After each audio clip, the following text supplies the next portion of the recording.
গাধাকে সৃষ্টি করার পর তাকে বলা হলো সকাল থেকে সন্ধ্যা পর্যন্ত তাকে ক্লান্তিহীন পরিশ্রম করতে হবে, সারা জীবন তাকে পিঠে ভারী বোঝা বইতে হবে, খেতে পাবে শুধু ঘাস, আর তার মাথায় কোনো বুদ্ধি থাকবে না। তার আয়ু হবে 50 বছর। গাধা করজোড়ে সৃষ্টিকর্তাকে বলল, আমি এত বছর বাঁচতে চাই না, আমাকে 20 বছর আয়ু দেওয়া হোক।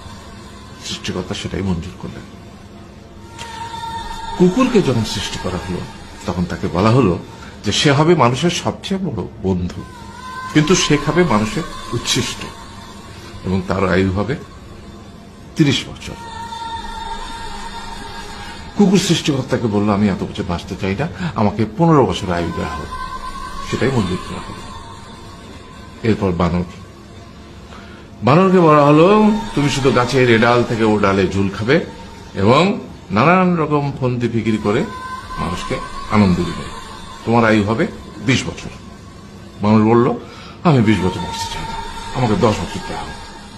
সেটাই মঞ্জুর করা হলো। এবার এলো পুরুষ মানুষের পালা। তাকে বলা হলো যে তুমি হলে প্রাণীকুলের মধ্যে সবচেয়ে বিচক্ষণ এবং বুদ্ধিমান, সেই জন্য তোমাকে প্রাণীদের শিরোমণি করা হলো এবং তোমার আয়ু হবে 20 বছর।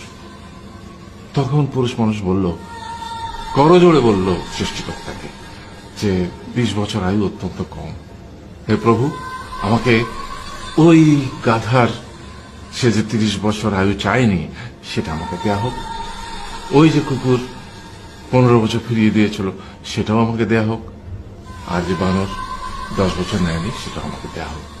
20 বছর অত্যন্ত কম, আমি দীর্ঘদিন বাঁচতে চাই। সৃষ্টিকর্তা সেটাও মঞ্জুর করলেন। তারপর কি হলো? সেই থেকে ছেলেরা পুরুষ মানুষ হিসেবে বাঁচে 20 বছর, তারপরের 30 বছর সংসারের বোঝা পিঠে করে বয়ে বেড়ায়, সেটা কার মতো? গাধার মতো। তারপরের 15 বছর সে তার ছেলে মেয়েরা যা দেয় সেই রকম ঠিক কুকুরের মতো উচ্ছিষ্ট খেয়ে বাঁচে।